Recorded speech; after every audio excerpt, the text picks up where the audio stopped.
kita lihat hugely successful IPO, Snowflakes. Yes. Di value akhirnya $60 billion.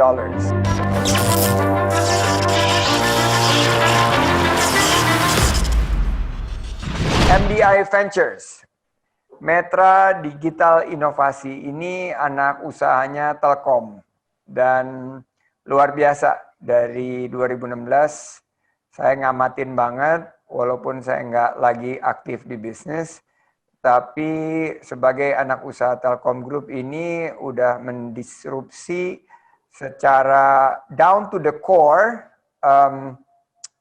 ekosistem 360 derajat dari in-house. Ini sesuatu yang baru ya, karena biasanya venture capital itu more independent, dan ini berbedanya adalah ini in-house dan udah investasi di 44 startup di 12 negara.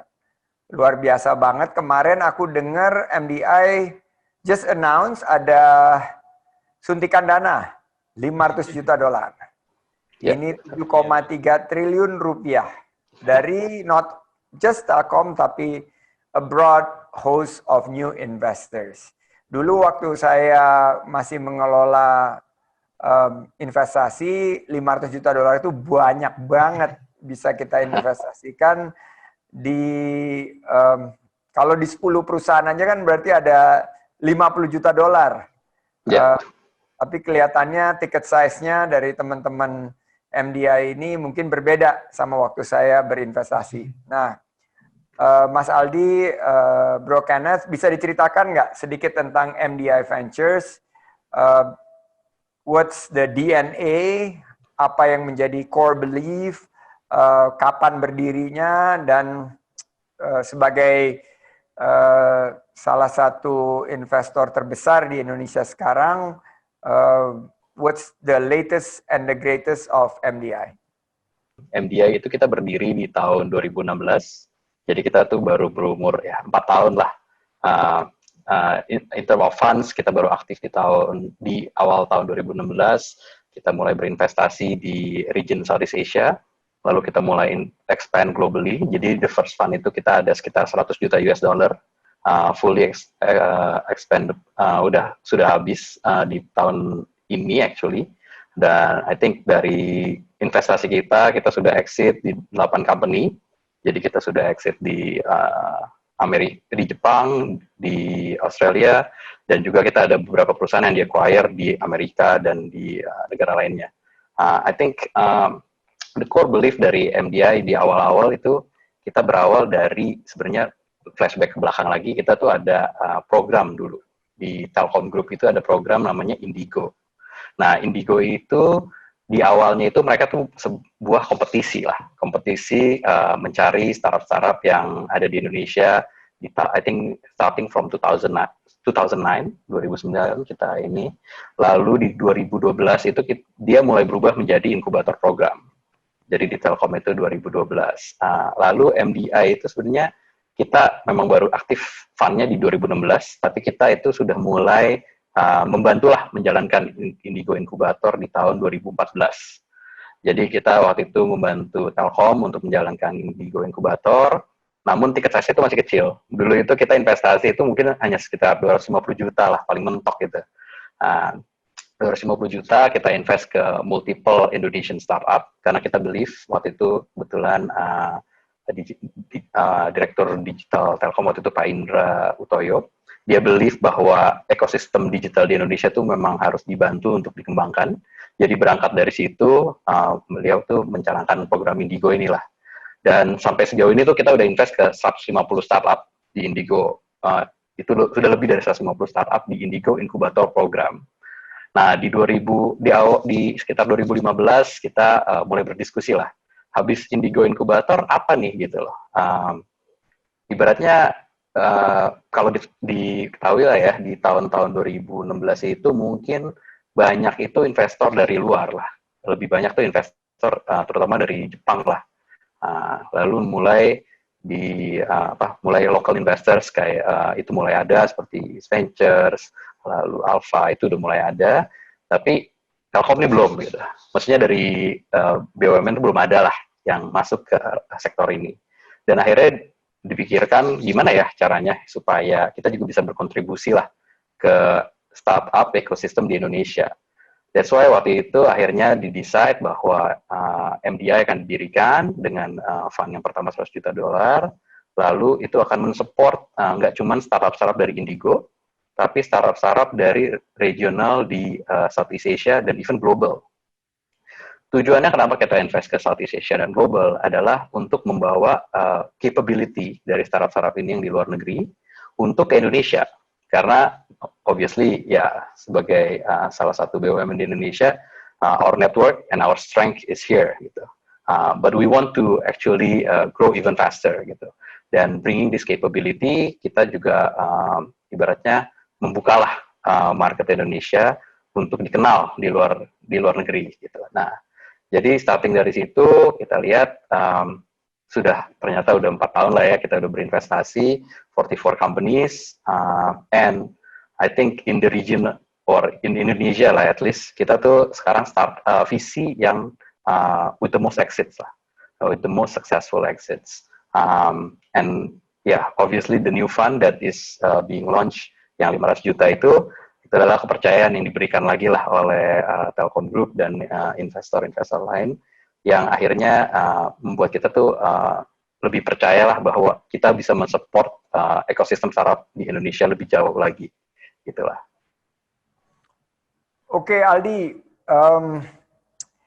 kan kita tadi udah dengar dari Kenneth tentang cikal bakal. Nah, apa sih yang bedain MDI Ventures ini dengan visi lainnya gitu loh, both regional maupun lokal gitu. Karena kan perlu ada kayak semacam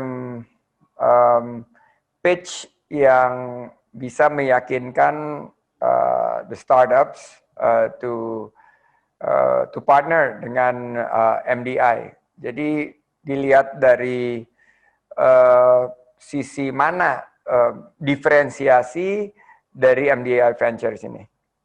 Tahun lalu kita baru 4 tahun, kita agak mulai coba transform lagi nih Bang. Dimana kita ngeliat industri itu berubah cepet banget.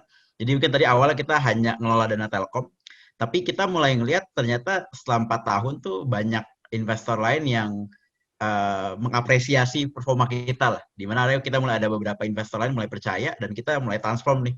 Dari yang tadinya kita bahasanya tadi yang corporate visi ya bahasanya. Sekarang kita jadi lebih kepada kayak multi-stage visi gitu. Yang dimana membuat kita bisa come up dengan 3 value proposition. Jadi kita memang itu bahasanya value investor, value creator, dan juga value contributor. What we mean by that, dimana pertama kita tuh value investor. Jadi karena kita ngelihat kita tuh kalau mau nginvest tuh nggak hanya cuma yang kayak ada company bagus datang kita assess, kalau yang bagus kita invest gitu. Kita benar-benar yang research driven, kita do yang namanya backward investment thesis. Jadi kita pelajarin dulu industrinya mana, sektor yang bagus, kategori, subkategori, bisnis model apa yang bagus.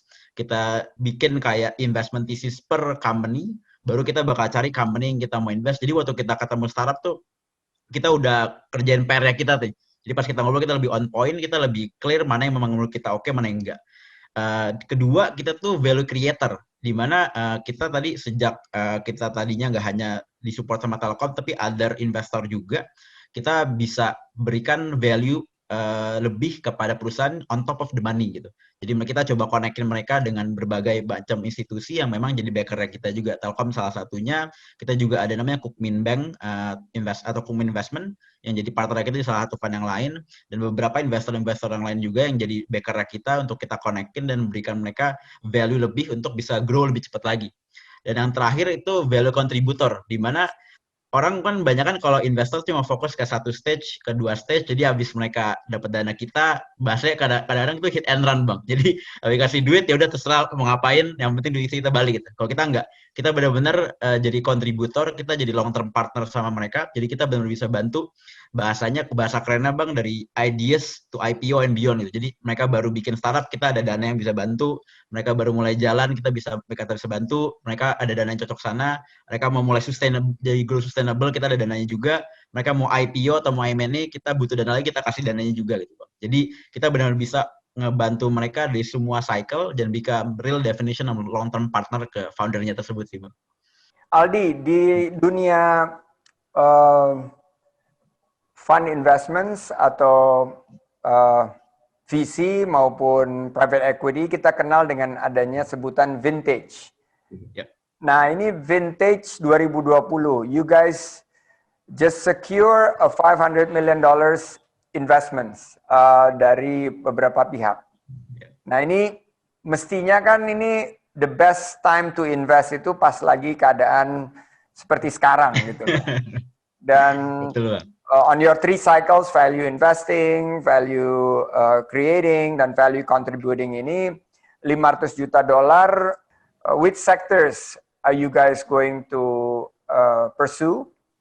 Sektor apa aja? Terus kira-kira ini kan $500 juta nih, gede bro, gede banget gitu loh. Jadi berapa lama you think you could deploy this? Karena biasanya LPs kan selalu limited partners itu kan tanya berapa lama nih? Are you guys going to be able to deploy? Terus span of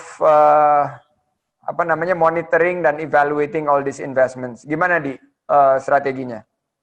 Ini menarik sih Bang, dan kita belajar banget lah sama Bang Sandi dulu waktu mulai di investasi kan waktu lagi 98. Jadi kita juga ngeliat ini timingnya mungkin nggak bilang sama tapi mirip, dimana memang actually the best time to be aggressive gitu. Nah, dimana memang tapi satu hal yang memang kita agak pelajarin ya. Tadi kan kalau semua orang ngomongin sektor ya. Oh, ini ada beberapa sektor yang bakal lebih kebentuk lebih cepat kayak misalnya di healthcare atau misalnya related dengan contoh e-commerce atau digital transaction bakal makin naik, education dan lain-lain gitu. Cuma kita pas belajarin the last 6 months lah Bang ya. Ternyata tuh nggak sektor doang tuh nggak cukup gitu. Dalam arti kayak mungkin sektor ini ke impact positif, tapi certain business model tuh nggak semuanya terimpact positif gitu. Jadi dan juga ada beberapa sektor yang mungkin saya keuangan gitu Bang. Kan kalau keuangan secara cyclical kan pasti impact karena ekonomi gitu. Tapi ternyata nggak semua bisnis fintech atau keuangan tuh secara short term tuh impact negatif. Ada juga malah yang bisa thriving gitu. Jadi makanya kita mulai take step back kayak, ternyata mungkin sektor tuh hal yang bisa kita lihat secara makro, tapi mikronya yang lebih penting gitu. Jadi kita jadi malah fokusnya lebih ke karakteristik Bang, dimana memang kita believe company yang with this particular karakteristik itu yang mau ada pandemi, mau ada krisis keuangan, mau ada gunung gini di mana-mana, itu mereka bakal tetap bisa thrive. Jadi kita ada kayak 5 karakteristik yang kita lihat biasanya Bang.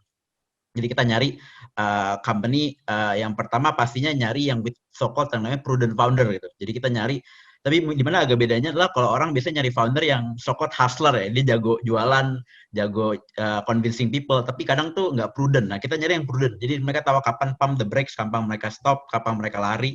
Jadi mereka tahu kapan navigasi semua naik turunnya itu. Nah dari sisi perusahaan kita nyari company itu yang punya high liquidity gitu. Jadi mereka tuh yang benar-benar nggak punya impact, nggak punya kewajiban jangka pendek, AR, AP, debt-nya tuh kecil, jadi mereka bisa lebih agile. Sama kedua, pastinya kita nyarinya juga company yang punya high margin, jadi company yang pure tech, nature perusahaan teknologi biasanya Bang, mereka kan karena nggak punya banyak cost-nya biasanya cuma orang aja, jadi marginnya biasa agak tebal, jadi mereka lebih fleksibel nih untuk navigating kalau misalnya ada downturn dari segi revenue dan lain-lain. Dimana ketiga pasti yang kita nyari karena sekarang status ekonomi Bang, kita nyari yang low people centric. Jadi orang yang bisnis yang memang mau kerja di rumah, di cafe, di Bali misalnya dia masih bisa running the business. Jadi fleksibel banget, very agile. Sama yang kedua punya low fixed cost gitu. Jadi cost-nya tuh yang fix kecil, jadi nggak yang ke impact ada cyclical dari sisi revenue, mereka bisa agile juga nih nge-navigate, jadi mereka punya cost tuh bebannya nggak terlalu besar. Dimana yang paling penting terakhir juga kita nyari yang asset lighter model itu. Modelnya tuh emang asset light, nggak butuh banyak capex, mereka bisa agile banget navigating perubahan-perubahan, dimana mereka bisa terus tumbuh walaupun keadaannya lagi naik turun Bang. Gitu biasa kita fokusnya. Wah keren banget. Nah sekarang saya mau tanya ke Kenneth nih. Oke.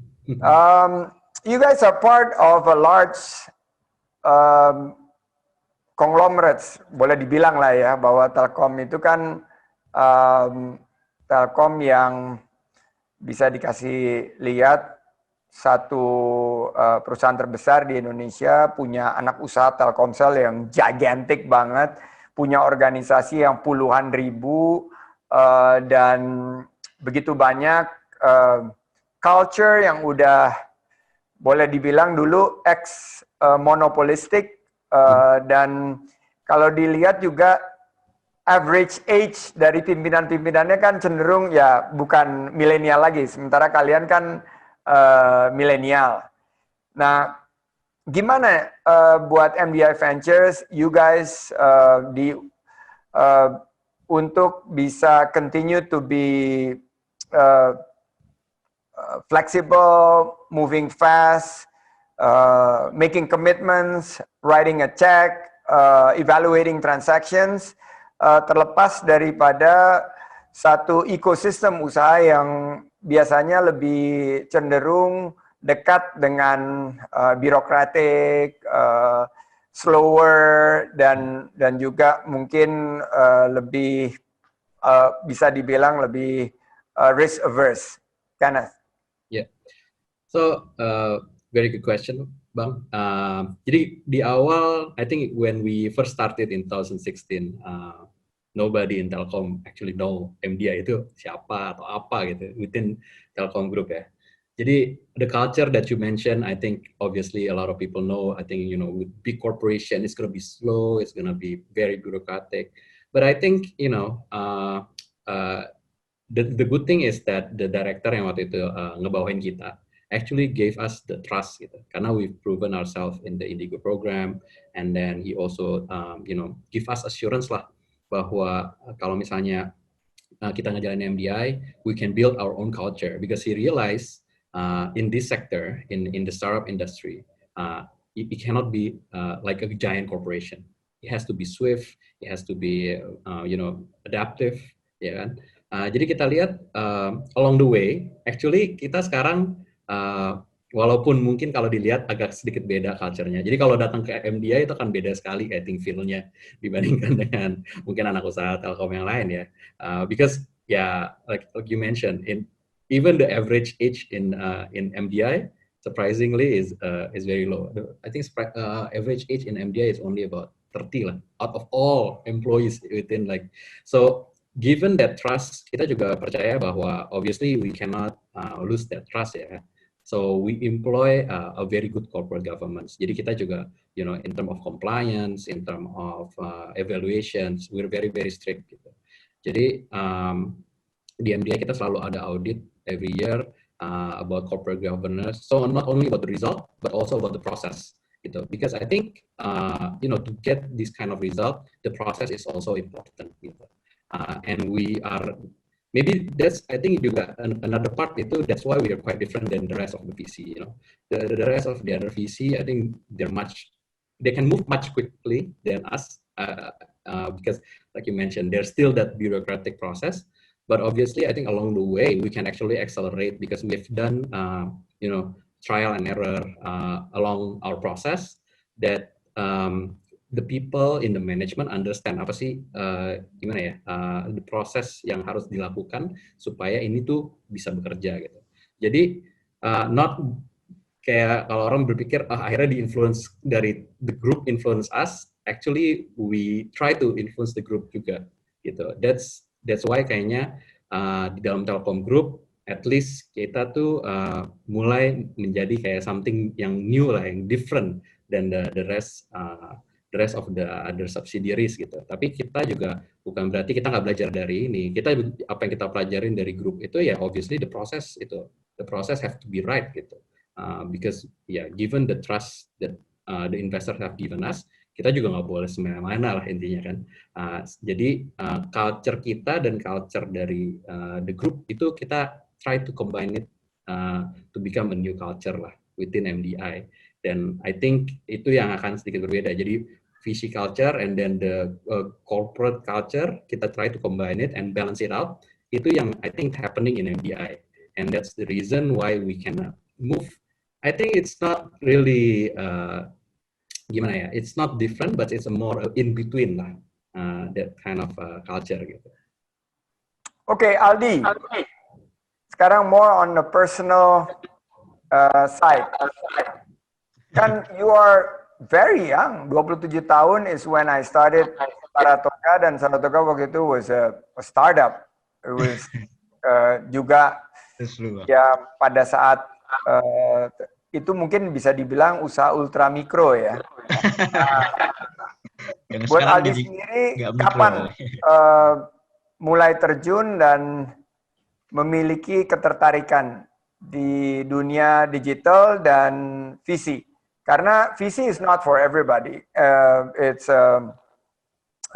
apa namanya, sekarang sih keren gitu loh. Tapi di zaman saya dulu visi struggling di Indonesia, dan itu banyak the trial and tribulations, lebih ke arah Ventura yang unfortunately banyak yang nggak berhasil. Nah, untuk Aldi sendiri, when did you get started mulai develop interest di dunia digital and VC? Thank you, Bang. Very long journey waktu itu, Bang. Dan obviously luck is the main dominator lah. Dimana emang semuanya keberuntungan dan serendipity lah bisa dibilang. Jadi saya mulai itu lumayan early, Bang. Saya mulai tahu tuh tahun 2012 waktu itu. Itu saya masih college waktu itu. Jadi mana saya mungkin background dikit, saya coming from bahasa kerennya remarkable background lah, dimana keluarga saya modest banget. Bapak saya kerja biasa, ibu saya ibu rumah tangga. Bapak saya tuh jadi pengusaha tapi by accident, gara-gara 98 kena PHK. Habis itu unfortunately waktu saya SMA lulus, bapak saya almarhum, jadi saya harus kuliah biaya sendiri. Somehow waktu itu saya buat beasiswa, saya jadi bisa kuliah. Nah, waktu itu saya nyadar saya nggak bisa cuma kuliah aja nih, karena nggak bisa ngidupin adik sama ibu saya waktu itu. Jadi saya kerja serabutan lah. Saya kerja jadi SPG, jadi salesman, jadi telemarketer, macam-macam. Apa aja yang bisa ngasilin salah halal, Bang, saya kerjain. Tapi salah satunya saya beruntung adalah waktu saya kerja part-time itu, saya ketemu satu mentor pertama saya. Dia punya kayak boutique advisory firm, namanya dulu SCA Strategic Advisory, di mana saya itu kerja part-time di sana. Waktu tahun kedua. Nah, di mana saya ngerasa banget itu beruntung banget bisa ketemu beliau dan dapat mentor lah. Di mana tuh saya satu hari dia nanya ke saya gitu, kamu di industri mau kemana gitu? Wah, this question gitu. Di mana saya bilang saya mau di keuangan gitu. Oke, finance is broad. You want to be bankers, securities, asset management, buy side, sell side, apapun gitu. Oh, bener juga ya, saya belum nentuin itu. Jadi saya bilang, oke, kasih saya waktu 3 hari, saya pelajarin gitu. Terus saya bilang, saya very fortunate bisa connect sama Bang Sandi dulu. Saya bilang saya mau private equity gitu, karena saya lihat Bang Sandi dulu bangun di awal Saratoga itu sukses banget. Jadi saya pengen follow gitu. Terus saya surprise ini mentor saya bilangnya, wah itu jawaban yang salah, Bi. Loh, kenapa salah, Pak? Gitu. Kamu sebagai orang keuangan harus mikirnya tuh jangka menengah dan jangka panjang gitu. Dimana dan kalau kita tuh sebagai orang keuangan, kita selalu mikir tuh kita selalu menginvestasikan sesuatu. Nah, dimana kamu tuh sekarang punya aset yang sangat mahal gitu. Apa itu yang mahal? Waktu kamu gitu. Itu aset yang sangat berharga dan kamu harus spend. Dan kita belajar namanya compounding interest, dimana dari kecil tuh kamu harus bisa spend waktu kamu dengan tepat untuk bisa menghasilkan value yang sangat besar di jangka panjang. Jadi kamu harus tentuin sekarang gitu. Nah, dimana industri private equity itu udah sekitar 20 tahun, 30 tahun lebih. Mungkin gede, tapi growth-nya mulai agak slower pasti. Nah, kamu harus cari industri yang high growth gitu. Oh, benar juga ya itu. Terus habis itu saya mikir, saya kerja apa ya? Nah, kamu kebetulan suka private equity, kamu harus cek ada satu industri namanya venture capital. Waktu itu, what the hell is venture capital gitu kan? Venture capital apa itu, model venture apa kan? Akhirnya saya pelajarin, coba baca deh. Saya pelajarin, oh ternyata, nah saya belajar kalau di keuangan, saya ngecek ide tuh ada 3P kan. Either is possible, plausible, atau probable gitu. Nah, di mana ini plausible dan probable, berarti kayak di negara lain udah ada banyak yang tumbuh, di India, China, US. Di Indo tuh udah mulai ada yang mulai bangun itu 2012, ada beberapa investor Jepang. Oh, but actually this industry itu plausible and probable to be big in the next 5-10 years itu. Jadi saya lihat, oke, saya mau invest waktu saya untuk ke industri ini gitu. 2012 saya pelajarin waktu saya masih tahun kedua kuliah, sampai akhirnya waktu saya mau lulus, sama saya connect sama satu venture capital dari Silicon Valley yang mau set up office di Indo, dia mau bangun tim. Waktu itu saya kebetulan dapat kerjaan di beberapa tempat yang gajinya jauh lebih gede, tapi saya ditawarin saya jadi intern itu. Terus semua orang bilang jangan diambil, gaji kecil banget tuh. Tapi saya mikir, kayak kalau saya kerja tempat lain, orang jauh lebih pintar. Saya nggak pintar amat, Bang ya. Jadi saya nyadar kayak ini kalau saya tempat lain, mungkin saya bakal challenging-nya berat banget nih. Tapi kalau di sini belum ada yang belajar, yang fokus di sana, orang nggak ada yang percaya, tapi saya believe, saya punya conviction, jadi akhirnya saya decide, saya bangun karir di sana waktu itu. Dari tahun 2013 akhir lah, 2014 awal, di mana alhamdulillah lumayan paid off investment saya, Bang, sampai ke sekarang gitu sih. Keren banget. Jadi you're absolutely correct. Waktu I left the business 2015, memang the opportunities in the private equity space itu ya ini kayak cycle sih. Ada cycle down for private equity dan ini cycle up buat VC, tapi nanti juga akan PE juga akan transform jadi VC juga. Nah, minggu lalu Bro Kenneth, kita lihat hugely successful IPO, Snowflakes. Yes. Di value akhirnya $60 billion. They went out at a $30 billion valuation. Berkshire Hathaway, the mother of value investors, invest, Salesforce Ventures invest. Buat MDI sendiri, are you guys focus nggak di those type of home run type of sort of like kalau nggak exit atau monetizations, and during this mungkin 2-3 tahun terakhir ada kendala nggak dalam pengelolaan MDI ini mulai dari 2016 sampai sekarang? I think obviously dari sisi kita, we're always trying to find that kind of companies lah. Obviously we're trying to find that unicorn. Di tempat kita belum ada unicorn, tapi kita adanya sunicorn, soon to be unicorn lah. The value is so the value is already about more than $500 million. So I think they're halfway into becoming a unicorn. But we always believe, I think the values tadi yang Aldi udah mention gitu ya. Startup yang kita select, kita believe kalau mereka bisa go through ups and downs in the market, they're very prudent. And then they're also, in running the business, they're very well. Sooner or later, there will be that unicorn. In Indonesia, kalau kita lihat unicorn sekarang ada 5 ya dia, Indonesia ya, 5. But actually, in term of the opportunity, kalau kita lihat dari total populasi, dari GDP to unicorn, Indonesia itu harusnya bisa punya sekitar 12, at least 12 unicorn, kita believe. Jadi, kita lihat masih banyak lah kesempatannya. Masih ada sekitar 7 unicorn lagi yang harusnya bisa ada dari Indonesia.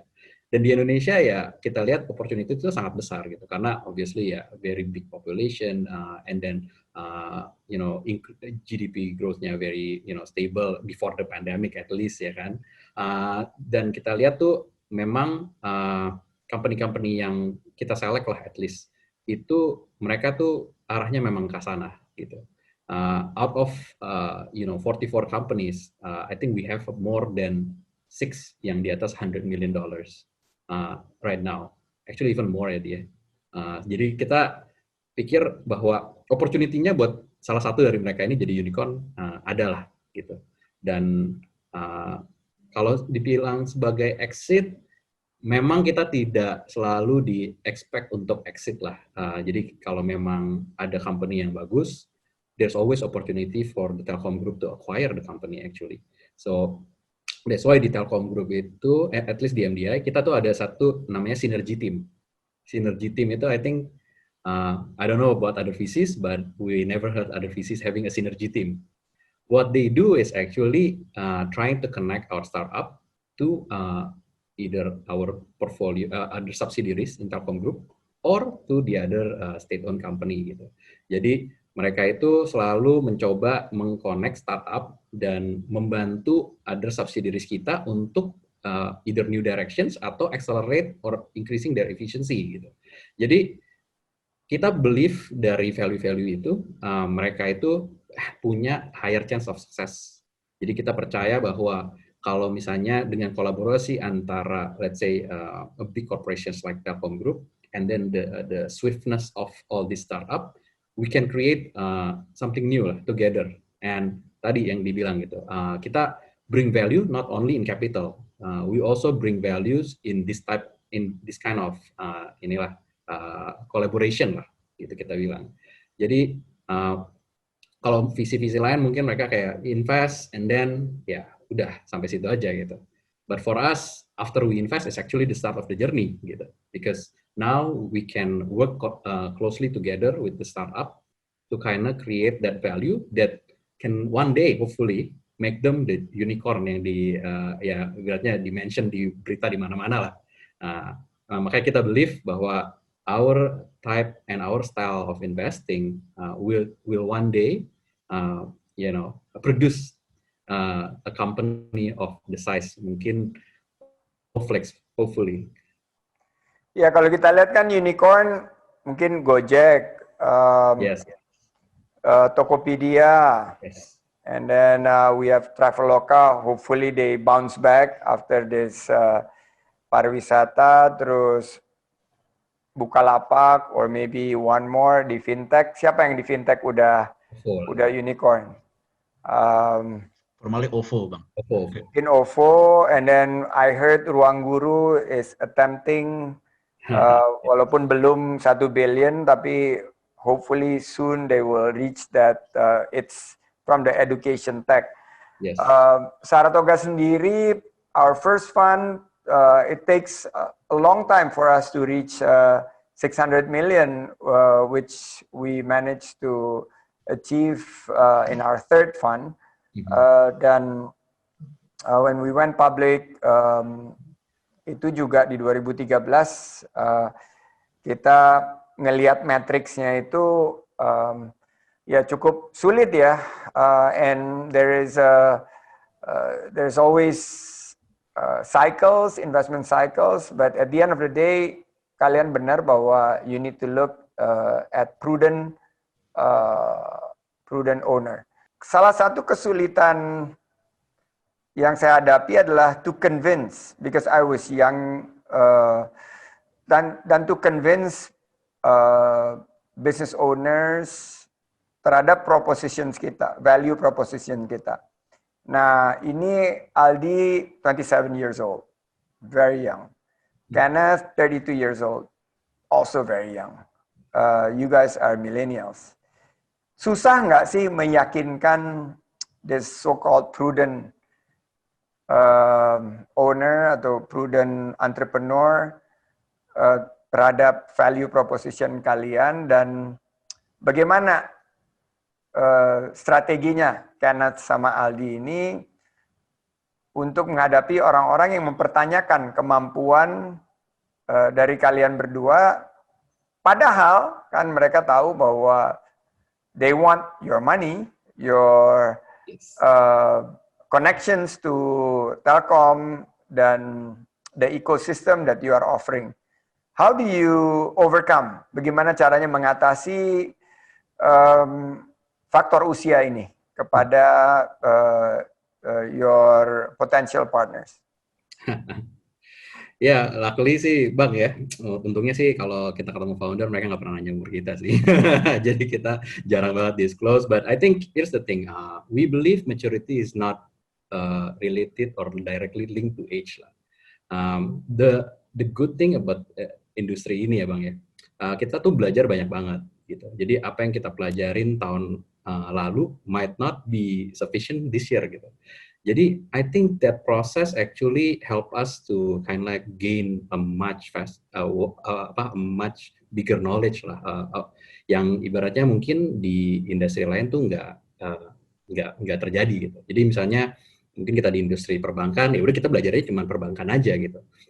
Tapi di industri VC itu yang menarik buat saya itu ketika waktu kita mulai ya, kita benar-benar nggak tahu apa Bang gitu. Waktu saya sama Aldi nggak beda jauh, saya juga 2012 gitu kan, waktu saya masuk, saya nggak tahu nih VC itu apaan, apa yang harus dilihat, sektornya kayak gimana. But I think along the way kita jadi mau nggak mau harus lihat semua sektor Bang. Dan I think that knowledge actually help us to kind of create much more wisdom lah kali ya.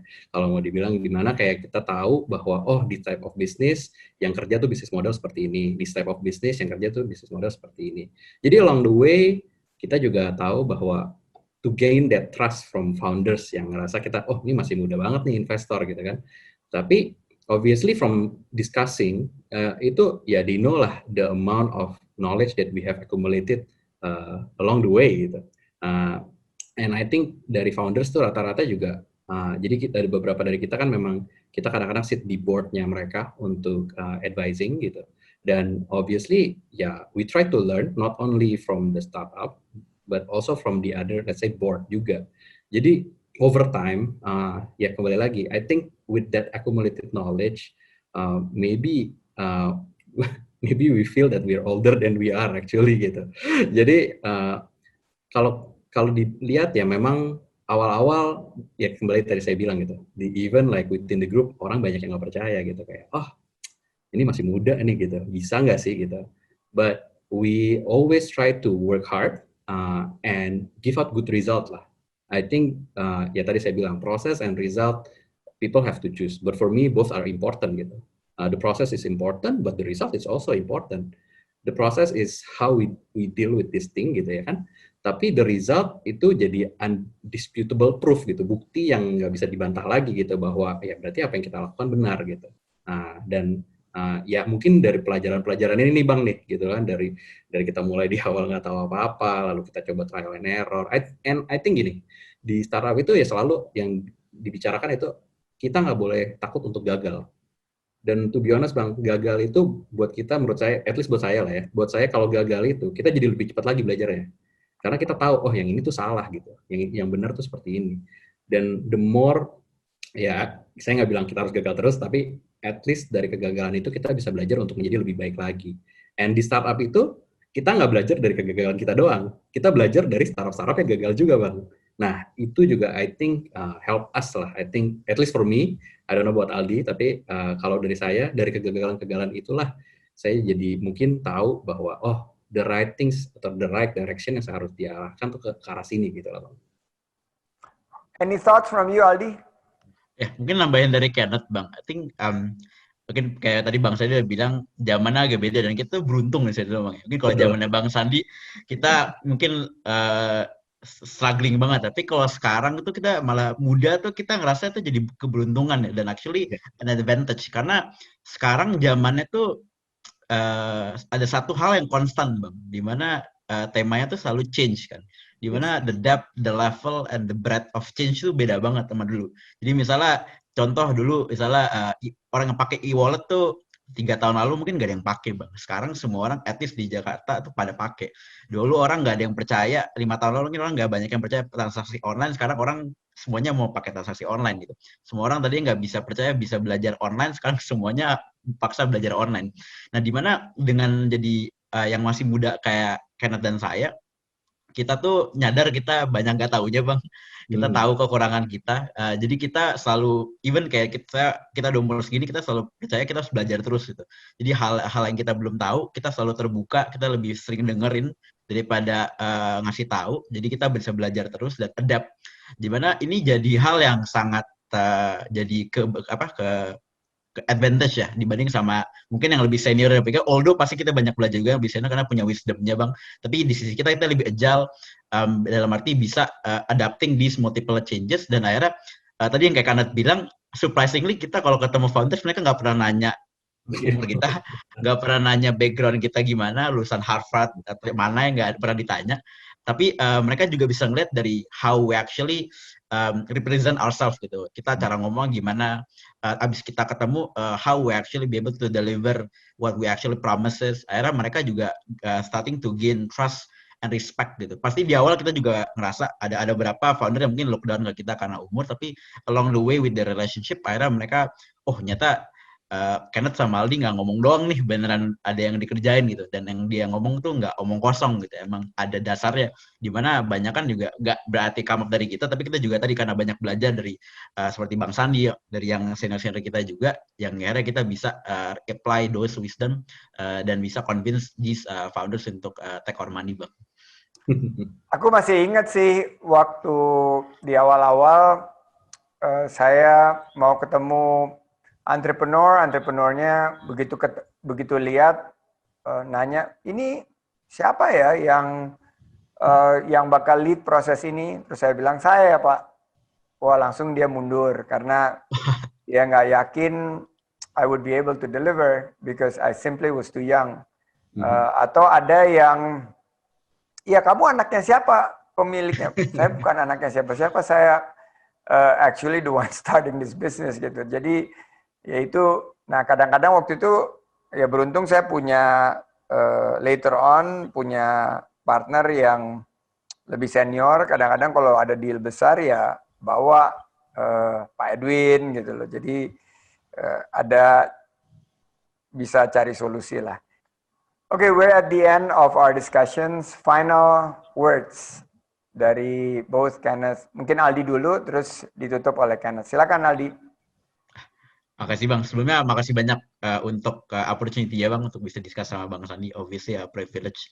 Dimana I think kalau Lastword tuh mungkin yang paling kita somehow bisa sampai kayak sekarang ya itu orang banyak mikir kalau umur tuh tadi mungkin kita sempat discuss banyak tuh jadi boundaries umur tuh kita masih muda ya udah kita gak perlu muluk-muluk gitu. Tapi kita percaya sih di zaman sekarang terutama ya I think tadi umur tuh actually jadi advantage. Kita hanya harus lebih embrace kalau kita masih muda, dimana bukan berarti kalau kita masih muda berarti kita harus terima keadaan, tapi berarti kita masih banyak belajar nih, masih perlu belajar, masih perlu bisa pengen tahu lebih banyak. Jadi penting banget nih untuk yang masih muda pastinya untuk lagi baru mulai awal-awal nih harus gak pernah berhenti mau belajar, lebih banyak dengerin. Jadi benar-benar harus selalu extra effort ya. Jadi kalau ketemu orang harus belajar dulu, prepare, karena mungkin belum sepintar Bang Sandi ketemu orang langsung bisa oke. Jadi harus prepare semua nih. Saya makanya selalu gitu, saya ketemu Bang Sandi saya pelajari dulu nih. Jadi biar kita prepare, jadi juga tetap bisa optimal kalau ketemu orang. Jadi orang ngelihat kita juga nggak sebelah mata karena memang yang kita omongin tuh nggak ada, memang beneran ada isinya, karena bukan karena memang kita pintar, tapi actually kita juga have to do more effort aja untuk bisa catch up sama senior-senior kita yang lebih senior dengan kerja lebih keras, lebih effort. Dan kalau katanya Bang Sandi kan harus kerja 4 AS, jadi kita harus fokus ke sana juga tuh Bang. Dari saya ya, kalau dari saya itu first thing first, you have to have a goal in life. Kebanyakan saya lihat orang ketika selesai lulus kuliah, mereka kayak, saya coba cari apa aja deh, gitu kan, kerja apa aja deh. Ya, it's fine gitu. Tapi you have to set a goal in life gitu. In the very beginning, it's very different for me juga gitu. Kayak saya tuh di awal-awal actually, ya saya mau jadi fund manager, tapi fund manager itu lebih kayak public market, mutual funds gitu-gitu. Tapi along the way, this direction actually bring me to the same goal lah gitu, to become a fund manager just at a different type of companies gitu. Jadi I think setting a goal in life obviously itu penting gitu, dan kita nggak boleh ibaratnya ya puas lah dengan diri kita sendiri. I think yang Aldi tadi mention di MBI kita selalu even ke anak-anak baru kita atau ke teman-teman kita gitu, kita selalu bilang kayak ya di atas langit selalu ada langit. Any achievement yang kita achieve sekarang it's good, but someone might do it better gitu. Jadi kita nggak boleh selalu puas lah dengan apa yang kita udah achieve. Jadi dengan kayak gitu kita bisa jadi lebih humble, Bang. Ya, dengan lebih humble kita bisa belajar lebih banyak dan kita bisa menjadi individual yang lebih baik lah. Dan yang menurut saya ya ini yang sering, kalau yang ini tadi saya udah mention sedikit gitu, kita nggak boleh takut gagal lah gitu. Kegagalan ya it's something normal lah I think. In this world nggak ada yang nggak pernah gagal gitu. Ya intinya kita nggak perlu takut akan itu. Yang penting adalah bagaimana kita bisa bangkit lagi. Dan itu saya belajar dari banyak founder, Bang. Jadi ada founder tuh yang ketemu, ibaratnya ya mereka udah gagal bikin startup 2 kali, tapi masih mencoba yang ketiga kali. Dan maybe the third time is the right one gitu. Jadi buat anak-anak, I think buat teman-teman milenial lainnya gitu ya, don't be afraid to try or fail, but you have to get up lah intinya gitu. You have to learn dari kegagalan itu dan harus bangkit lebih kuat lagi, dan hopefully everyone will be inspired, especially I think Bang Sandi, teman saya Aldi ini dan everyone, banyaklah contoh-contoh milenial lain yang jauh lebih sukses gitu. Itu menjadi inspirasi lah buat semua milenial lainnya. Tiga orientasi kewirausahaan yaitu inovasi, kedua berani mengambil resiko, dan selalu bersikap proaktif, bergerak seperti Indonesia Bergerak. Thank you so much Aldi, thank you so much Kenneth Terima for kasih. joining this talk di Sandi Uno Open for Business, open new horizons, open new ideas, and hopefully open for new investments. Terima kasih sekali lagi, sukses untuk MDI Ventures, dan pemirsa sampai jumpa di tayangan berikut dari Sandi Uno Open for Business. Thank you so much guys. Thank you Bang. Thank you, Bang. Thank you so much semuanya.